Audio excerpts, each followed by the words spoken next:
BoxingScene.com with the current WBC undefeated super middleweight champion Carl Froch. Carl, you're involved in a 6-man tournament being put together by Showtime. Share with us your feelings about that.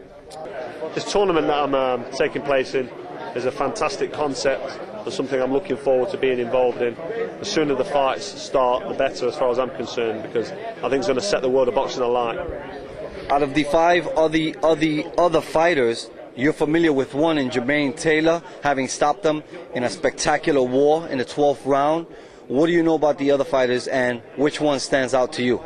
I know a fair bit about Mikel Kessler because I've seen him fight Joe Calzaghe, and I've seen him fight in a couple of other decent fights, Librando Andrade and a couple of other Europeans. So the other fighter, Jermaine Taylor, obviously we all know what happened with myself and Jermaine Taylor in that humdinger in Connecticut. The haunting in Connecticut took place on the 25th of April.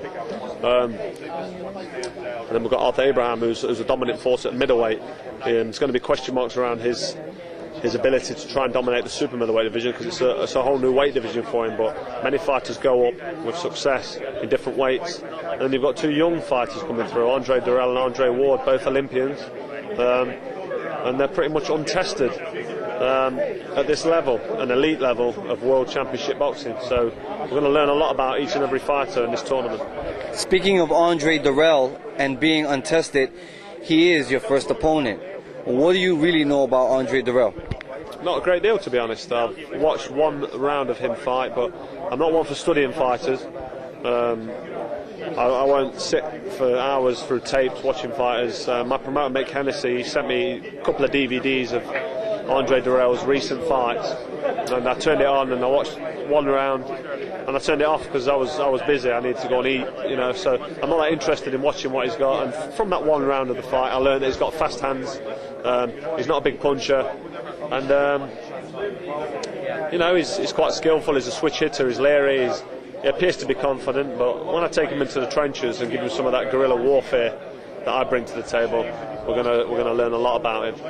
How does it feel for you, for the WBC, to support you as well as this tournament? Yes, brilliant. The WBC have got behind it, because it takes out any complications or problems for me throughout the duration of the tournament that I might have in terms of mandatories. But Dirrell and Ward, they're the next 2 in line anyway for the WBC, so at some stage I was going to need to fight them. So it's nice to be able to clean that up, defend the title, as well as be part of what I consider to be one of the best tournaments in world boxing ever staged. Any closing thoughts for the boxing fans? Sorry, what was that? Any last words for the boxing fans around the world? I think the boxing fans are in for a real treat. I mean, this tournament's involving 6 of the best fighters in the world, young up-and-comers, untested, but obviously proven at international amateur level. They're undefeated as professionals.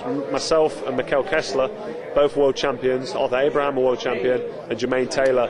Jermaine Taylor speaks for himself what a great fighter he is. So look forward to a fantastic tournament, fight fans, because it's happening, it's on. Good luck, and we appreciate your time. Thanks very much. Thank you.